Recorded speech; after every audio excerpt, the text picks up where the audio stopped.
Are you waiting for me to arrive? Oh, Laura, take that out. No, you're just fine. No problem at all. I forget the one. Got Either for the ambulance. Okay, good morning, everybody. Appreciate your patience. We'll fill you in at a later date as to what the little bit of the show was here before we got started, but I don't want to take up too much more of your time without getting to the meat and potatoes here. So we thank Rob and Steve for joining us this morning. Very, very appreciative of that.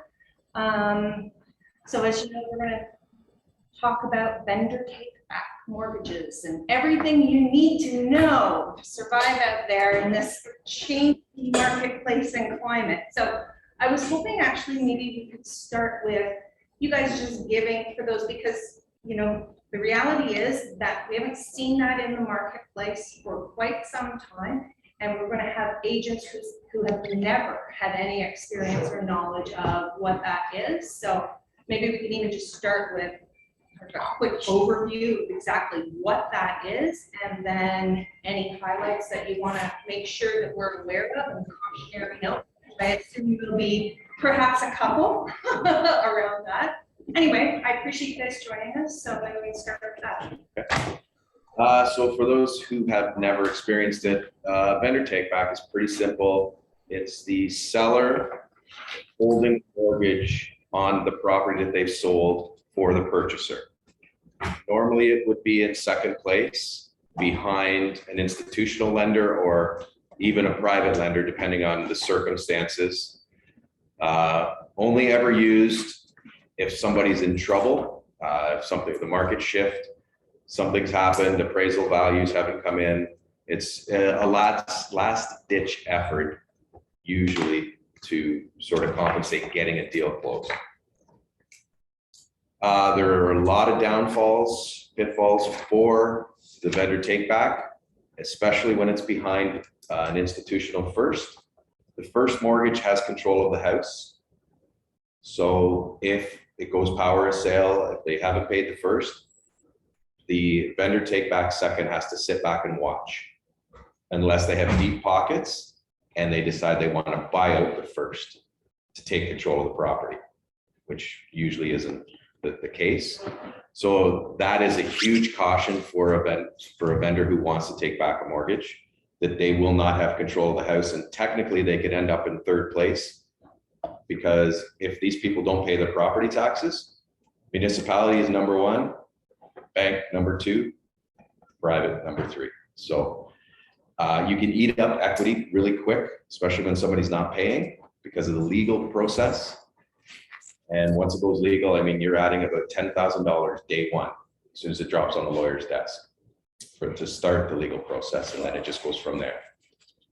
So you really have to be, look at your loan to value, keep it within a reasonable amount that if worst case scenario happens, then no matter how long it takes, you can wait it out and get your money if you are the vendor who's taking it back. So that is the biggest caution on a vendor take back. So again, they have no control even on the sale process. So obviously the first, like was power at sale, they're going to look after themselves and municipal liens first. I mean, they do by law have to sell it at a reasonable amount. They can't just wholesale it, but they're not going to turn down a deal because they feel the private third or whatever it happens to be isn't going to get paid. If it's reasonable, they'll accept it, and you just get what's left over. So maybe I can phrase this a little differently. Is there a situation, is there a scenario that you would say, you know what, this may be a good option to consider? Is there a situation out there that you would say, yes, that would be a good consideration? Anytime it's a first, 100%. Now you have control of the property outside of any tax liens, things like that. And situations that are happening now, it could be a first. There's self-employed people that maybe something's gone sideways on closing, things like that have large down payments and only need maybe 100,000, 200,000. So anytime that you can get in first, absolutely. Now you have control of the property, you're very low risk. So that's number one scenario.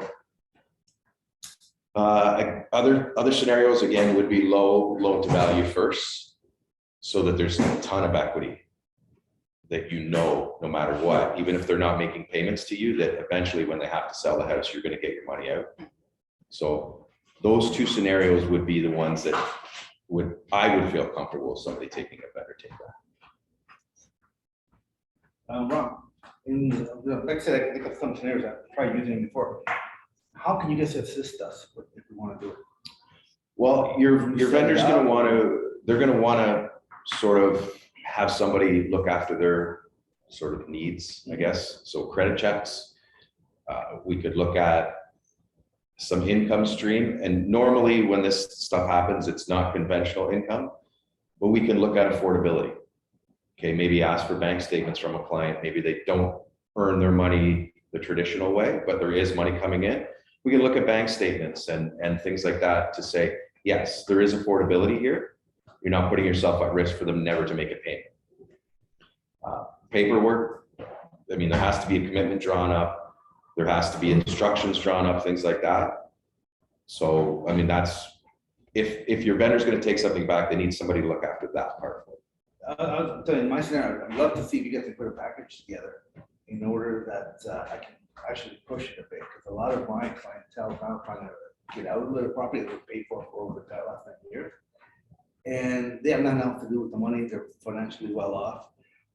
When we have a lot of prices being the factor, when you're offering a vendor take back, they might be willing to do it if they get the proper consultation behind them.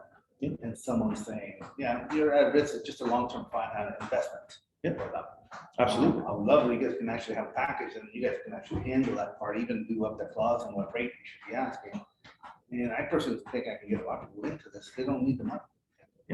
Yeah, as long as, and again, in that case, as long as they want to be in first Oh, definitely. and have control. At a second, it's a, I don't recommend. yeah, it would only be if there's a big bonus attached to the price. Yeah. You know what I mean? And That sort of thing. there's a lot, and especially when people are inexperienced in this type of lending, putting them in a second Yeah. behind a first that has control of the property. There's so many things to try and understand for that person that no matter how much we educate them, if things go south, Yeah. there's not enough we could tell them up front that could prepare them for that.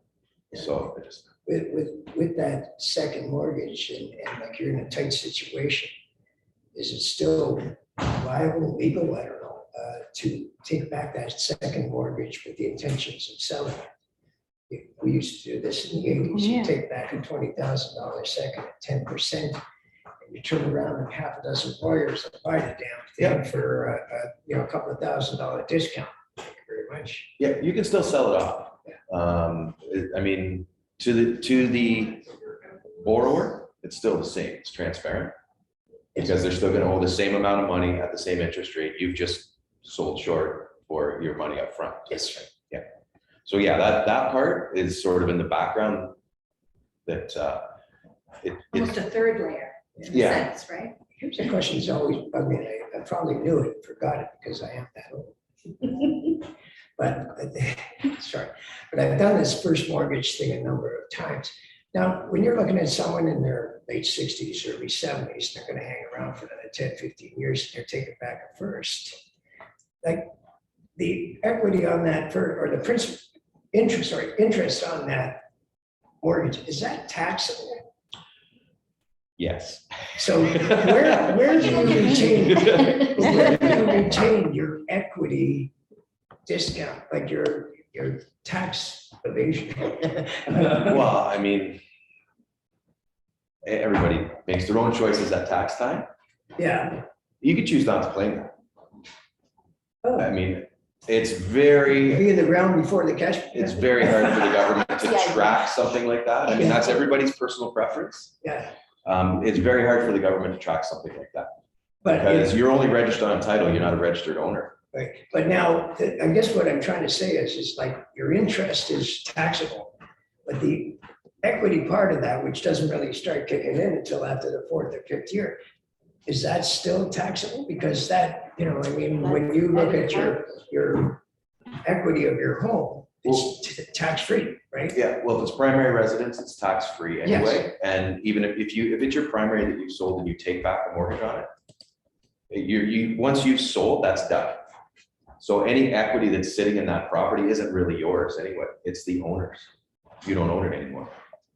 Yes, but it's a simple case that the equity is still yours that you have sold. No. It's just like selling and doing a mortgage with an institution. The day you sell, you recognize the equity, it goes in your bank account, right? So in this case, you're gonna get, the day you sell, if you sell for 800,000, you're getting 800,000. You're done. That's your equity. You've got it. Now, when you choose to go back and register $400,000 first, that's a whole separate entity.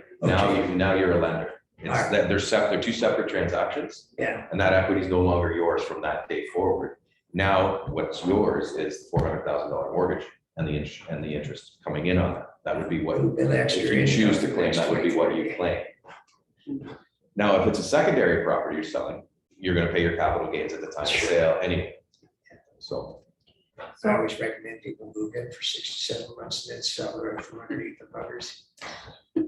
I have a question. So if we're talking about a situation where a deal didn't appraise out, we're short 100,000, buyer still wants to close on it, doesn't have the 100,000, but has the equity or the income to pay that extra 100. In that case, we should not be, if the seller is able to do a second for that for, say, 3 years, you're saying that's probably not a great option to make the deal come together? couple of things to look at in that scenario. Number one, for the protection of your seller, and we really have to examine, okay, what are the chances of these people ever defaulting? Okay. Because they are in sort of a risky situation when it comes to equity.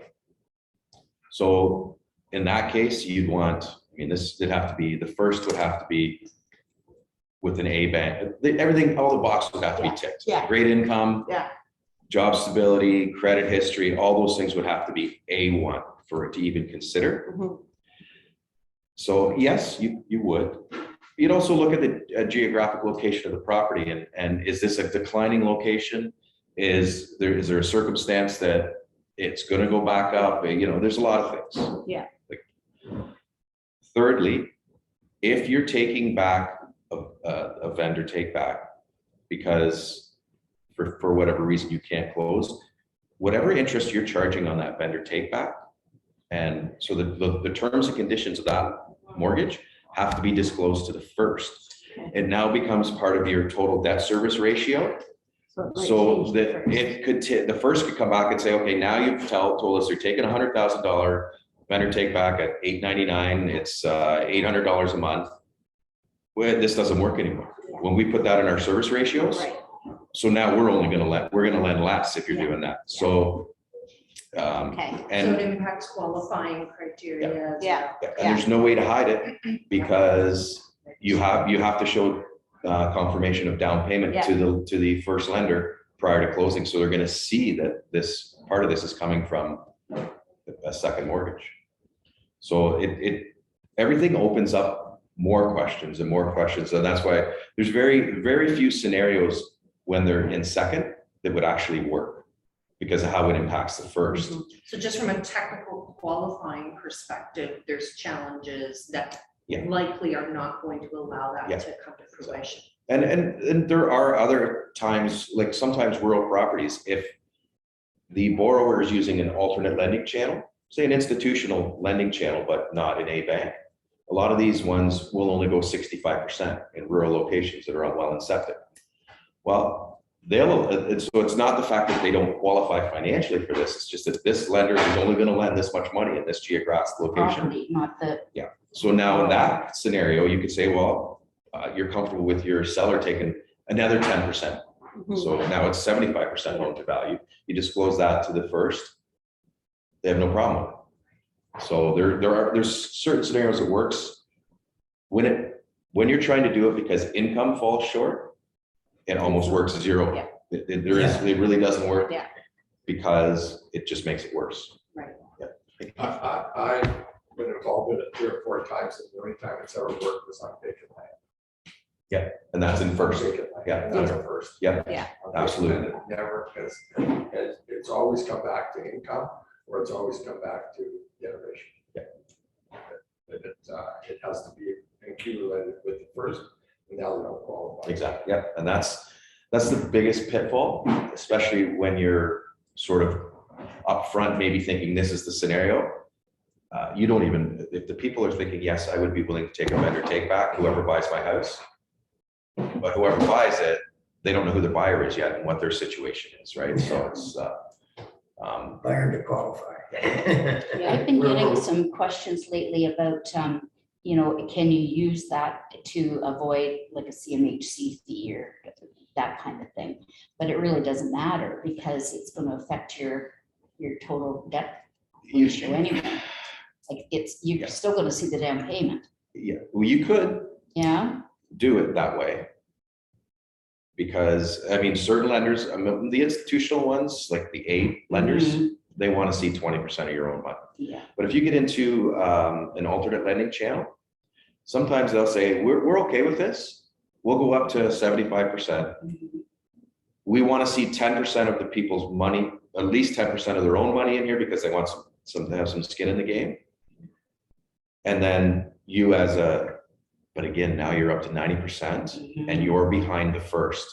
So anytime that you're doing it to avoid CMHC, you're already beyond 80%, which for me, if I was dealing with your client, there would be a whole list of things to say, these are all your like potential pitfalls. Yeah. Number one being, if these people don't pay, chances are you are not getting all your money back.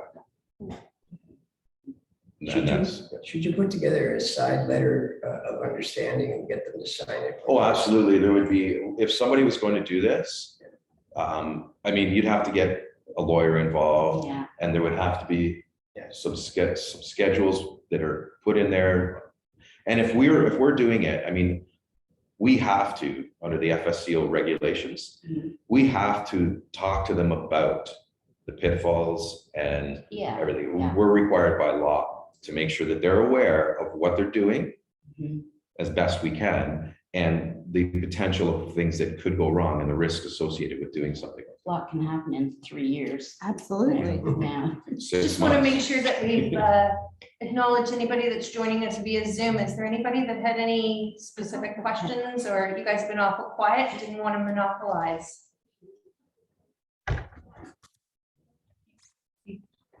Anybody got your hand up? No, we're good at the moment. Oh, who's got up?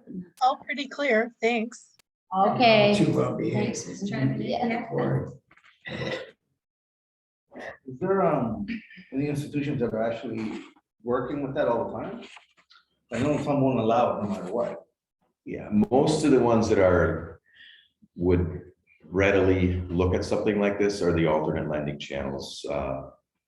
They're still institutional, but they're what we consider a B level as opposed to, say, an A bank. There's investment companies that are taking second mortgages back, they're guaranteeing you 10%. And whatever they make over and above, that's their business, but you have to qualify up the yin yang to get in with this organization. Yeah, there's a lot of what they call mortgage investment companies. They're That's what mix, they- they're called mix, and that's what they do. They wanted to know who. went You can first. apply to get into one of these and they will guarantee you X, this is your rate of return. They take all the money and pool it. If they're guaranteeing 9%, they're lending it out at 10, 11, 12, 14, whatever they. So, yeah, there's a lot of these mortgage investment companies out there. Harold jewelry maker. Harold. Yeah, yeah. Yeah, yeah. Or dealer. We also have a scenario where somebody has bought firm and they haven't sold their house just because the market kind of flipped. So they're looking for a bridge financing, which they can't get because they haven't sold. So in a circumstance like that, you could almost do it. And as long as you had something in writing saying that as soon as it's sold, they Yeah. pay back the second. Yeah, right? and you'd register on, I would register on the property being sold, Yeah, Mhm. so that you're, yeah. you and pay in fact, if depending on how much they were lending, that. Mhm. I might even recommend that they do a blanket and register on both. There's another Oh. word from the Yeah. past. Yeah, so let's say you Yeah, know, because you're not doubling the equity, but you're basically securing the sale. yeah. it's a good And idea. as long as, because they're not gonna be getting a first on that when they're buying, because they won't qualify. Number one, they won't have the down Right, they payment, don't have, yes. and number two, if they've got a mortgage on the prior property, now they're carrying two mortgages. Mhm. So, Yeah, there in is that- no mortgage on the one that Yeah. hasn't sold yet. so, yeah, you could look at some sort of blanket Yeah, that protects, that guarantees. The lender, that they're- yeah. They're gonna be fine. And really, because there's no other mortgages, it doesn't really cost that much more for the registration and things like that. mhm, Because, I mean, it will be a little more because obviously they're registered on two separate properties. yeah, But you pass that expense along to the borrower. right, right.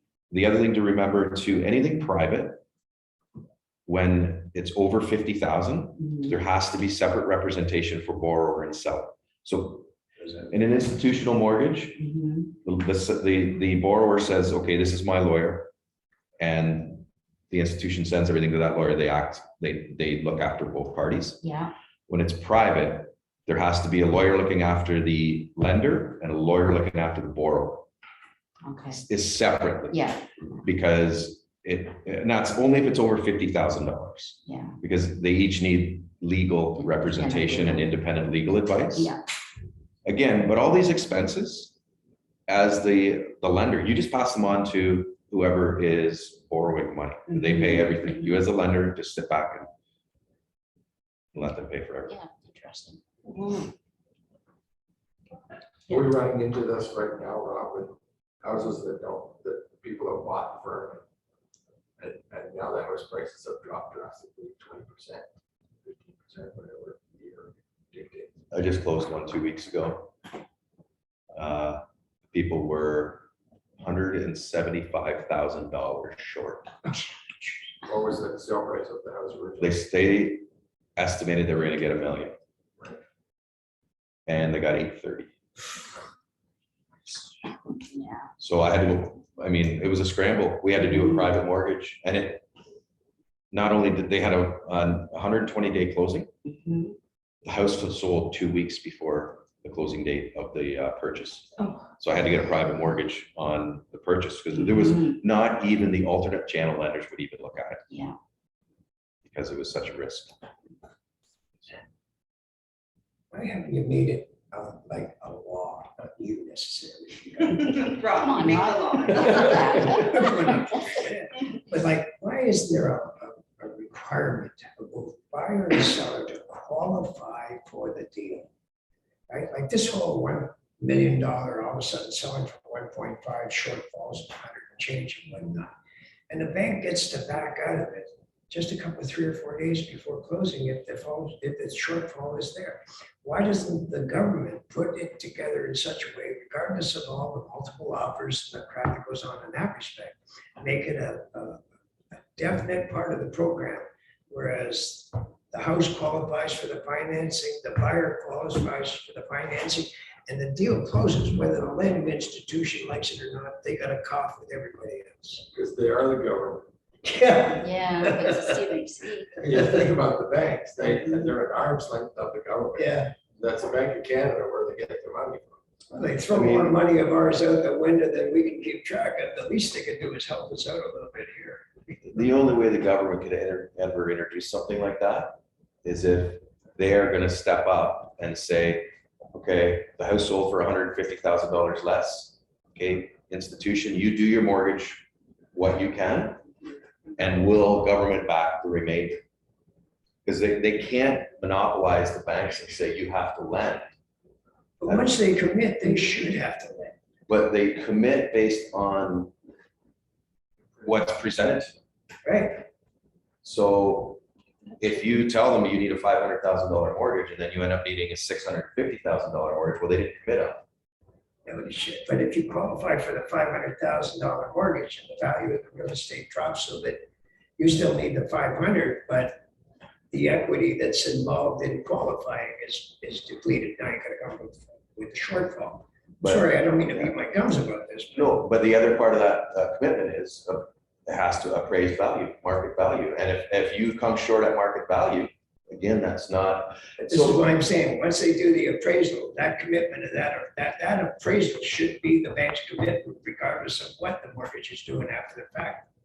But then, okay, so if you do the appraisal and you say, okay, I need a $500,000 mortgage. And they say, yep, we'll lend 500 against that house. Then you sell your house and you come short up because now your house sells $200,000 less than you thought.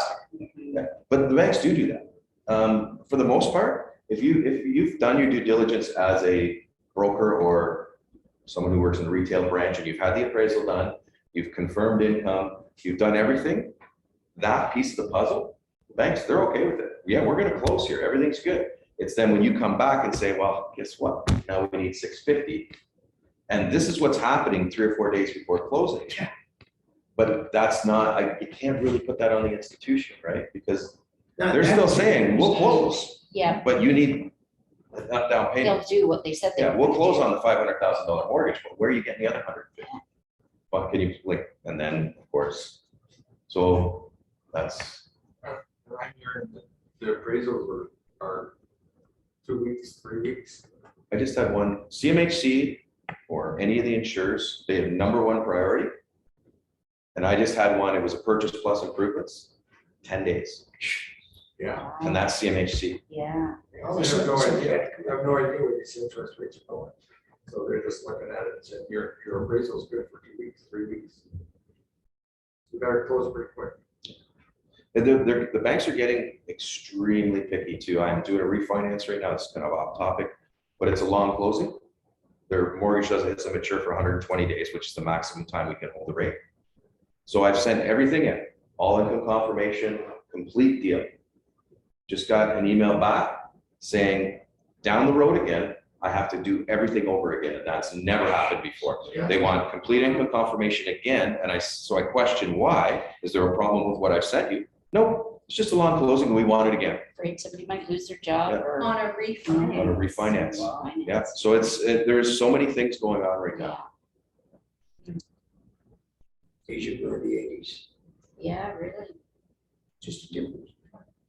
So has there Thought it been was any something. kind of change in the timelines around, by last night, got an offer accepted, it's firm.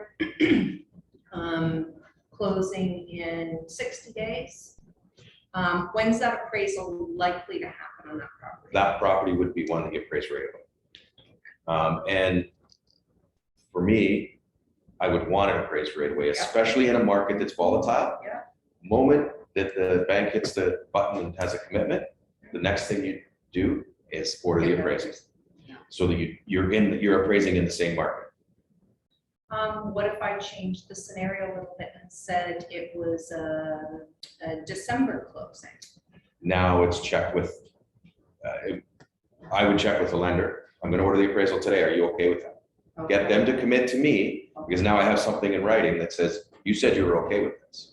Then I would order it. If they say, no, we don't want anything until 60 days prior, Okay. then we're at risk, but there's nothing we can do because that's the lender's preference. So is that becoming a little bit more commonplace where you're getting sort of lender criteria within sort of I've seen some 60-day commitments that window? say, yeah, we want an appraiser from our approved appraisal list, Yeah. no more than 60 days prior to closing. Some of those are more the alternate lending channel institutions right now, but I've seen some of those. They're starting to specify timeframes.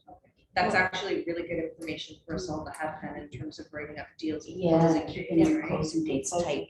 The other thing we used to run into was, they would do an appraisal like right away, and then they do another appraisal.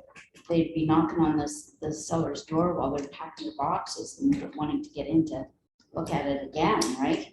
That's now, in that scenario, there could be a couple of reasons. It could be the original lender Mhm. opting to, there's so many clauses in their commitments. They basically have the right to do whatever they want. Whatever, yeah. The other scenario is if something went south with the borrower and they changed lenders. Okay.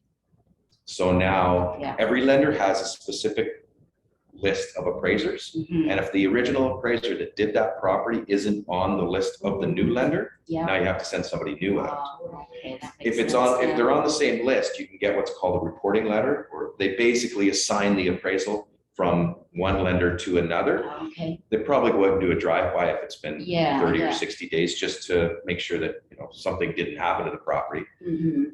But, so they might charge an additional drive-by fee and an assignment of the appraisal fee. Yeah. Assuming that that appraiser's on the list of both different Same, lenders. Yeah. Right now, would you say, what percentage of the deals are hovering close to that closing date and you're getting the call that, well, you know what, our house didn't sell for our anticipated amount, we now need X instead of Y? I almost feel like we're past, like we're at the back end of that. Okay. I had a few, like the one I Yeah. talked about, that was the most severe one I've ever had. Okay. But I feel like now the adjustments, the expectation is being set by the realtors to say, hey, expect this. I hope for this, but expect this, and let's move forward based on Thanks. the worst scenario, and because now everybody's adjusting to the market change. I was So hoping that was what you were going to say. I when feel you like see that's that the way alignment has I happened. don't see the panic coming in. I think everybody's been sort of covering their bases. So, Those deals that were done 2 months ago are now closed, are now coming to fruition. yeah, those are the ones. Those are the Yeah. ones. So after that, people were a little bit more diligent, saying, you know what, I'm not getting involved. Yeah, exactly. Yeah, we've started to see the shift. Let's get, be careful here. You start to be nice to your mother-in-law, Yeah. just in case. Yeah. All the relatives pool in. Yeah. That's a good sightline to have though, to see that basically we've kind of flushed that piece out, or at least we're close to the tail end of that. Because that means that from a pricing perspective, everybody's sort of realigned themselves to here's the new market value around this, right? Absolutely. Yeah, that's just what I've seen. Looking for the come good across news them. stories Yeah. here. Looking for the good It news always stories. takes that time, Yeah. that transitional time for the sellers to get their head around the fact that there's been that adjustment in the price, right? Because so many of them are, they're arguing, not negotiating, because they have that figure stuck in their head and it's changed. Yeah. So it's good to know that sort of moved along.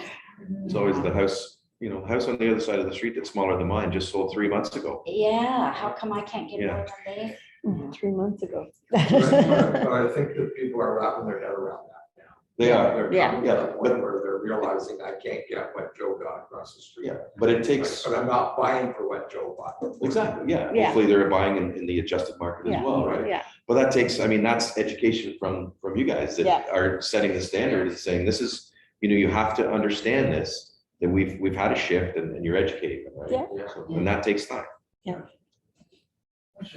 Something a little side on this. Are you seeing people having a problem renewing? Yep. No? No, unless they're trying to add to the mortgage or make changes. But just simple renewals, the banks have been really good. They're not, as long as they've made their payments on time. If you've got a history of missing payments, then at renewal time, the bank might say to you, we want to do a full approval on this again, or we just don't want it. So, but if someone's been in a 5-year term, no matter what's happened to them financially in that term, if they've always made their payments, they're going to renew. Do you forecast people having a problem renewing in the next little while? That didn't prepare for this? Gina just wants the good news. I forgot we're online. I thought it was private. It was just us. Call me later. No. I do believe there will be some. For deals. I do. Now, do you mean renewing as in? Just a homeowner that qualified with a stress test, they were at 2, qualified at 4, and they're gonna hit 6.5 in the next 2 months. Somebody that got the 1.7 Exactly. and Yeah. then their And term is up. and here we go. Qualifying, if their term is up, I do. Panic, Just people panic, renew. trying to get you to figure out how to get a 1.7. Oh, I'm already seeing it. I'm seeing with people with 3 years left in their mortgage that are calling me saying, That's what can I do? you're at 2.44 for the next 3 Yeah, years, Yeah, call me 120 days prior to Yeah. your renewal. You don't want to do anything. But yeah, there's a panic out there. That's from, For the people that are gonna renew in the next year, they're not gonna have an issue renewing, again, if they're not trying to refinance or anything. Carrying the new that's what payment, I'm concerned about. yes, I do have concerns about that, because it's been several years that people have been extending themselves to the maximum. And we're over what the qualifying rate ever was with what they would be renewing. Way over. Yeah, I mean, there was a time when the qualifying rate was 3.95, 3 or 4 years ago. These people are gonna be renewing at maybe 5.5 if they choose to go fixed. And even on a variable, they're gonna be up at 4.7, or depending on what happens next, it could be a little higher than that. So yeah, carrying these things, and human nature is during that time, they probably bought a new vehicle and now they have an additional car payment that's higher than what so yes, I see some issues there. Like I said, as a realtor, I'm not worried. We're transactional. We pay for the transaction. We're not investment specialists, right? They invest it, we sell it. Yeah. I'm just wondering whether. I do. For all the investors coming. There could be, Yeah. there very well could be. Because that's what I've been Next couple seeing. I've seen a lot of people that live to the max on 1.7 mortgage. That's been happening. Lots. Yeah, I A don't lot. know if they're prepared for this. They're not. For me, it doesn't, I go, it can't, there's no way they're going from 1.7 to 6.4 or whatever. But the 1.7 has only been really the last year and a half. It dropped down the last year and a half. Yeah, So I as mean, long as when, they took a 5 year, you're right, they've got 3 years left. Yeah, but some of the 1.9s and 2.1s were given 3 years ago. Those people are coming up. yeah, those are the ones that are gonna be, Yeah. I mean, I've even got, even 4 years ago, we were doing probably high twos. Yeah. that's what I mean. They're gonna be, they've got less than a year left. That's what I'm- Those are the that's gonna ones bring that a I big feel, influx. depending on what they've done financially in the last 4 or 5 years, maybe they've been really good and they've set themselves up for this. But if they haven't, if they've been living to the max, then there's gonna be issues. what are the chances? Yeah, Yeah, I've been Yeah, wondering, it seems like it's, you can't Yeah, believe that would be true. No, especially when, I mean, they were just giving money away the last couple of That's years. what I mean, all of a sudden, so I'm just wondering how the market might look like. So that'd be something. if you were in a real jam, you had good equity in your home, but you could hardly keep up with payments when it goes up from 1.9 to 5%. Can you still buy down your mortgage with some of the equity that you got in your home?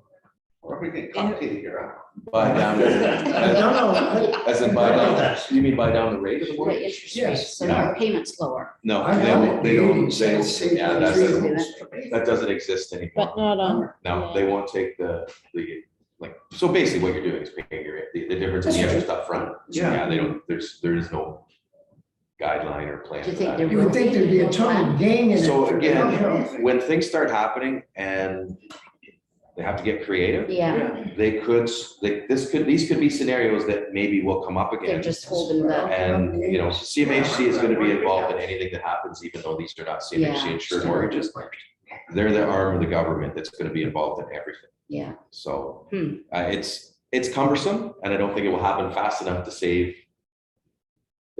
So we're gonna be in the middle of a dilemma before they even start, and then it's a cumbersome process. By the time they get through the process, we might be coming at the other end. So, Yeah. and that's the problem. Instead of, they're not reactive.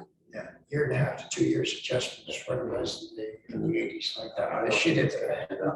Yeah, these plans should be putting in place. They should be putting in place right now and saying, yeah, okay, these are gonna be 5-year, this is gonna be on the table for the next 5 years. And then review it again and say, okay, we don't need this anymore, let's scrap it. yeah. But yeah. have it available, have the banks on side, figure out how they're gonna do it, Mhm. and then keep people in their houses. Yeah, it takes people, time to get their head around it and figure out what their own scenario, like your immediate thought is, well, even though the prices have dropped, they haven't dropped completely. So they still have increased equity in their Oh, home absolutely, yeah. that, but it's the affordability factor that they're losing, And the issue, and quickly. some of the issue with those are like people that have been in their homes for 15 years that Mhm. would really benefit from this. They're refinancing every 5 years. Yeah, So as the equity went up, so did the amount they borrow.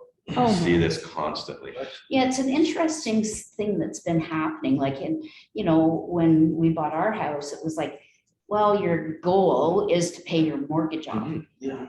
Nobody even talks That's- about paying their mortgage off anymore, people that are buying their first home or whatever, and that's not even on their radar. It's how much can I borrow against this asset that I bought But to it's live my it's also, I lifestyle. believe it's also been a huge cliff. People realize, you know what, I'm now having $700,000, $800,000, $900,000 mortgage, I can never pay it off, I can't pay this. Well, and I believe that's Yeah. they just don't see the light They at the don't end of the care. tunnel, Yeah, so who that's right. cares? So Like, just- we're gonna live in this Right. house, we're gonna take the equity out to do Yeah. what we wanna do and go on vacation and do whatever, and we're never paying this off anyway, and then at the end of the day, we sell it. Right, because they just, the hill is so big. Yep. That, when we were buying homes and we had $100,000 mortgage, it was trying to get it paid off. Now, I was talking to Liz a couple weeks ago and I said, I wanted to know, basically with her deals last year, just go through some deals last year that sold for around $1 million, what was the average mortgage? It was $700,000 to $800,000.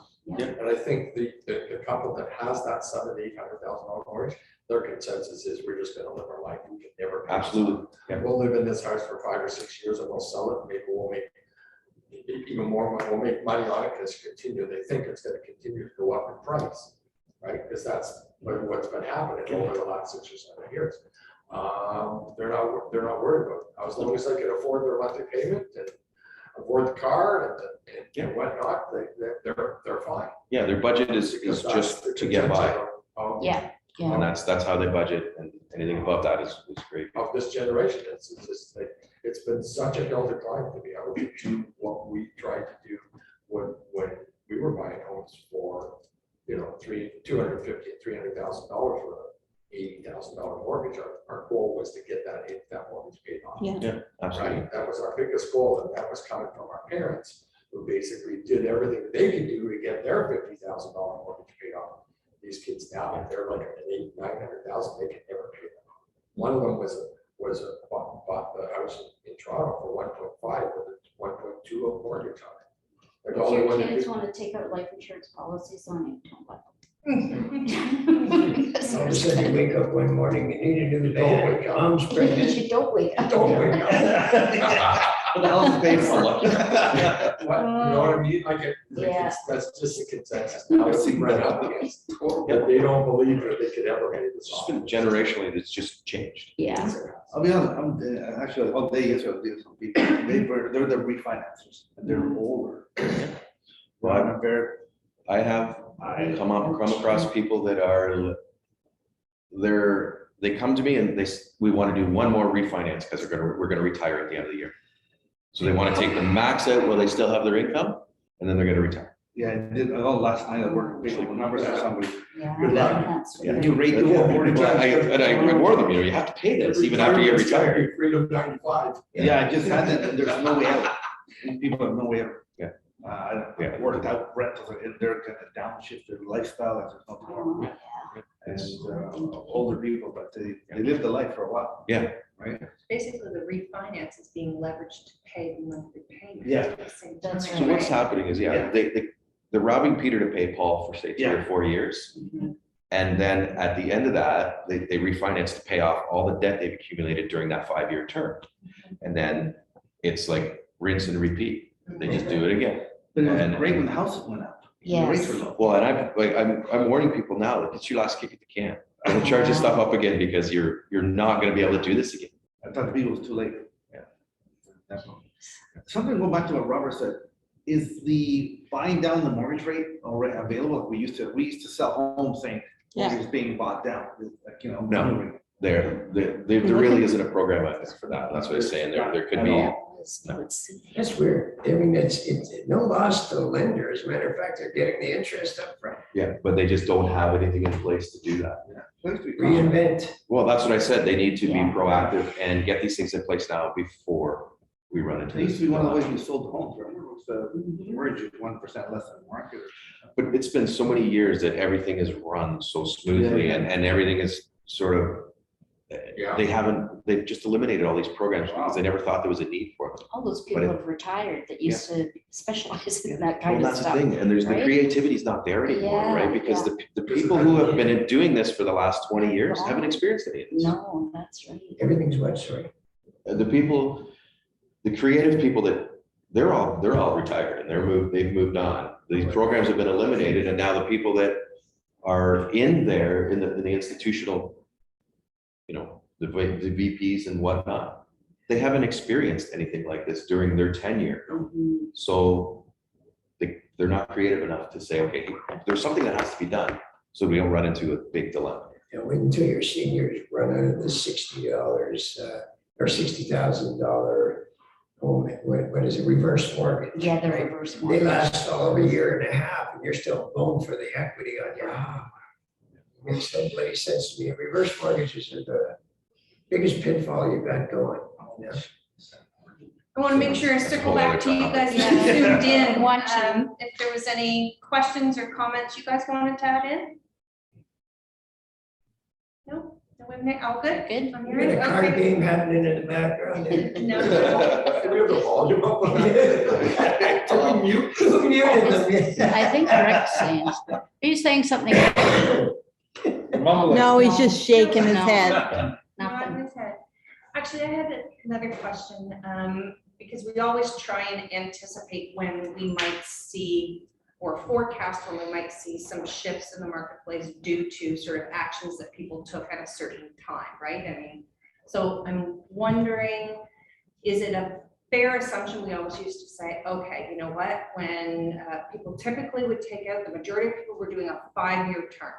So when we see a shift like this, we're looking at, okay, the bulk of people capitalized on an interest rate, took a 5-year term. So if we dial forward 5 years, this is when we might see some of these scenarios sort of play out or come to fruition. Is the 5-year term still, was that what we saw? What were you seeing from your end? Majority were taking 5-year fixed. Okay. Very few were in variables because we were such a low point rates. Yeah. But to say that the projection is 5 years from now, I'm thinking it's more 2 or a year. Because again, those people that took 5-year terms 4 years ago and 3 years ago, Yes, they had excellent rates as well. right. And if we sort of stay where we are or continue to climb slightly, Yeah. they're going to experience a fair bit of payment increase as well. So I don't think we're projecting out 5 years. I think maybe 2 would Okay, be that more was, of a. that would be interesting, or yeah, and less, that's, I'm 2 or just trying to less. get that gauge as Yeah. to when we start seeing those rates versus where the biggest delta is, and, okay, so 2, 3 years? Yes. I'm trying to do the math. Yeah, 2, I think 2 is a more comfortable. 3, I think if things stay the way they are, we're going to be in the middle of it in 3 years. Okay, Just to go back, what you're saying, then that's what I calculated about 2023, a lot of people mortgage for, a lot of people did get that rate. But they're also saying people get used to the new rates, so it won't be the buyers that be okay. It's gonna be the sellers that will have a problem with it. Like the people who are coming on to getting a new mortgage done, right? Yeah, or people that have been in their Yeah, yeah. home for 3-4 They years can't handle the plan. and then they've got the great rate. When they renew, they go from 2.5 to 5.5, even just at renewal time. That's going to be an issue for them as well. Mhm. I'm just thinking, what's gonna be a bigger factor, the sellers that can't afford the new mortgage rates, the people who've been living there, or the buyers that are now accustomed to these rates? And 2 years from now, are we going up or down? Well, the buyers that are in these rates today that have bought in this Yeah. market, they're going to be okay. Yeah, We're fine. The sellers that want to sell and rebuy in this market, I think if we do our jobs, They're fine too. they're going to be fine too, because we're going to make sure that they've qualified at the benchmark. We're going to make sure that the affordability is there. So those people should be okay too. They might be disappointed, but okay, because we won't let them overextend, or they're just not going to be able to. I think it's more the people that are in them today that got in 3 years ago and Yeah. are living the I life think that's thinking, the oh, only I love this negative low payment, but then when they come up for renewal, those are the ones that I'd be more I think concerned those are the about. only negative factor in the market right now. Yeah, I'm any just new wondering- buyer right now Yeah. is They're in the Yeah, worst case it's gonna scenario. be- We're that's fine. what it Like, is. we're fine. Yeah. 5 years from now, we're fine. Yeah, we're I'm fine. thinking more, that's why I say 2 years from now would be my concern. Yeah, My curiosity is how much of the impact is that, because the only negative in all this is all of those people. Yeah. I'm And if wondering they how can many hold people on, it would be. then the market's not gonna flood with so they sell. with their underpriced cars, houses, they, as long as you they know, can hold on. Yeah, That's right. That's run true. their visas up. And I think that's where we are right now. That's why we have lack of inventory. Yeah. It's because these people are hanging on. They're hanging on a little bit by the skin of their teeth. Yeah. Because the rates have gone up. And some of these people that took 2 and 3 year mortgages now are coming to the. Or the variable rate, the ones that, when it was extremely low, that thought this is a great idea and missed locking in. I mean, there was a window there where they could have locked in at a really good rate, but I've always had everybody a wants to good go conversation. 6 months longer and see what Yeah, happens. and just then it- gamble, and then it that's a bounces. mistake. I've always had a good conversation with buyers, especially buyers, to pay off on your anniversary date, pay off as much as you possibly can. Bring that principal down. If you've done that over 3 or 4 years, it's gonna be pretty level, right? You've paid off $15,000, $20,000 a year off, which you can, because it's gonna bring that, if you do renew, you took your mortgage at 2% and take the extra money that you save and put it towards your mortgage. A lot of them don't do it. They'll spend the money on vacations and everything else, but I take a different approach. It's the same thing, but a different approach. So human nature is, if you get a bonus at work and money starts going to your bank account, you don't sit back and say, we're in a good spot. You spend it.